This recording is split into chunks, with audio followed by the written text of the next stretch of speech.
Assalamualaikum warahmatullahi wabarakatuh. Alhamdulillahirrabbilalamin. Wabihi nasta'in ala umuri dunya wadin.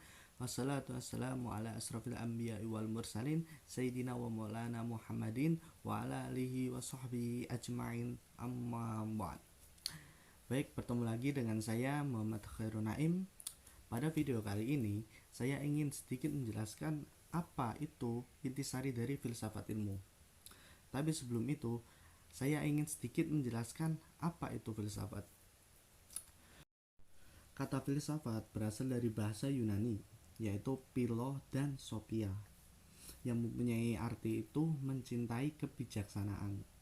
Terus dalam bahasa Inggris berasal dari kata filosofi, yang mempunyai arti juga sama.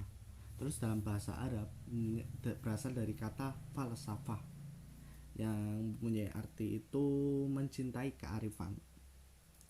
Jadi jika seseorang mempunyai kebijaksanaan dalam berpikir, maka itu bisa dinamakan juga berfilsafat. Terus dalam filsafat ilmu itu, di dalamnya itu ada tiga konsep. Yang pertama yaitu dimensi aksiologi, yang kedua epistemologi, terus yang ketiga ontologi. Mungkin untuk yang pertama yaitu dimensi ontologi. Pada hakikatnya ontologi itu mempunyai arti itu wujud atau esensi dari ilmu pengetahuan itu sendiri. Jadi konteks kali ini itu saya ambil itu pada ilmu pengetahuan. Ontologi itu berasal dari bahasa Yunani juga, yang yang berasal dari kata onto. Onto itu berarti wujud, sedangkan logos itu ilmu atau pengetahuan. Jadi dimensi ontologi itu wujud dari ilmu pengetahuan itu sendiri. Terus yang kedua yaitu dimensi epistemologi. Pada dimensi ini itu lebih condongnya ke teori dari ilmu pengetahuan itu sendiri. Mengapa? Karena epistemologi itu berasal dari bahasa Yunani juga, yang mempunyai arti episteme, berarti teori, terus logos itu ilmu pengetahuan. Jadi bisa ditarik kesimpulan ya bahwa epistemologi itu lebih condongnya ke teori itu sendiri atau definisi dari teori itu ilmu pengetahuan. Terus yang ketiga yaitu dimensi aksiologi. Nah, dimensi aksiologi ini itu lebih ke manfaat dari ilmu pengetahuan itu sendiri. Itulah intisari dari filsafat ilmu.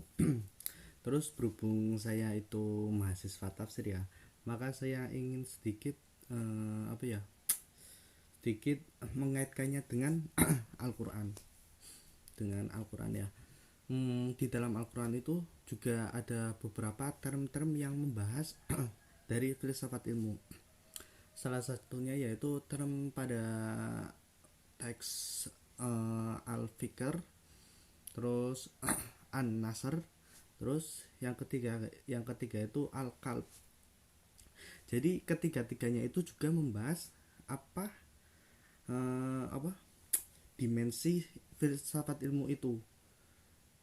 Mungkin untuk yang pertama itu term An-Nasr ya. Di dalam Al-Quran mungkin kata An-Nasr itu sangat banyak ya. Kalau tidak salah itu ada 102 ayat lah yang menjelaskan term An-Nasr.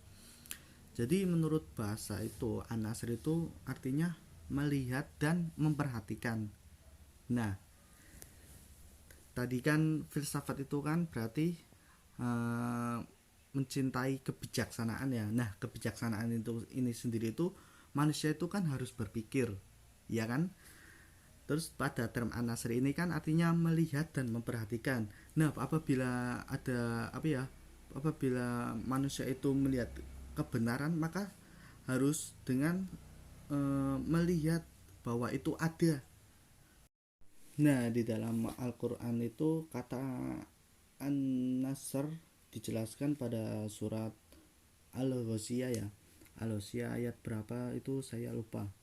Yang berbunyi itu afala yang duruna ilal ibili kaifa khuliqat. Nah, yang mempunyai arti itu apabila mereka melihat onta-onta itu diciptakan. Nah kan term ini itu berarti kan melihat ya, melihat onta itu diciptakan, bahwa maka itu adalah sebuah kebenaran. Mungkin untuk term yang kedua yaitu al-akal atau al-fikr. Mungkin kalian semua sudah mau tahu ya arti dari al-akal ya. Al-akal kan artinya itu akal. Nah manusia kan itu berakal. Nah apa tujuan dari filsafat itu kan untuk berpikir, untuk mengetahui kebenaran yang sesungguhnya. Nah di dalam Al-Quran itu sendiri term al-akal itu ada sering digunakan dengan kata kerja sih ya, seperti takkilun, yakilun dan lain-lain.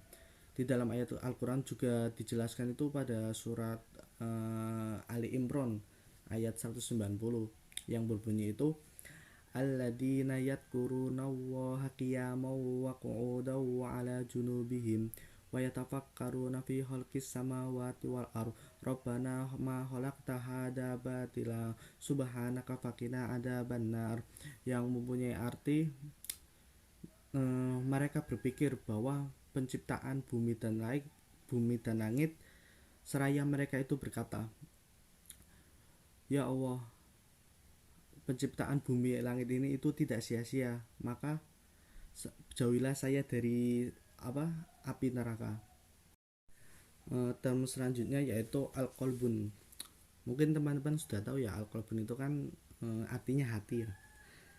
Apabila manusia itu mau melakukan suatu kebenaran kan harus diniatkan dalam hati itu sendiri, karena manusia juga makhluk yang berpikir. Jadi kan apabila mau melakukan sesuatu itu harus diniatkan dulu di dalam hati.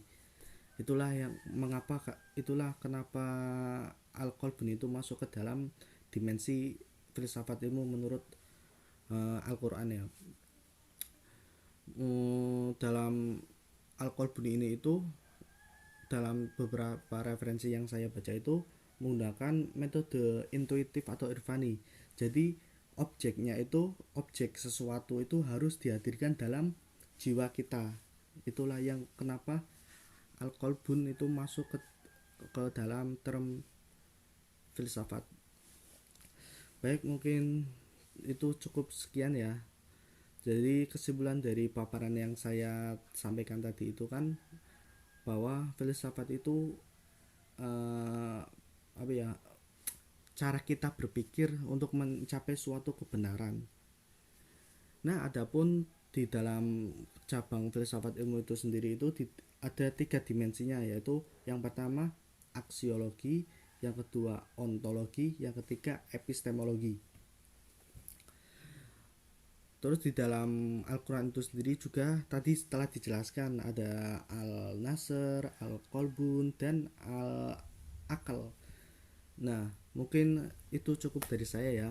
Apabila ada kata-kata yang kurang dipahami, saya mohon maaf karena saya juga manusia penuh dengan kekurangan. Wabillahi taufik wal hidayah. Wassalamualaikum warahmatullahi wabarakatuh.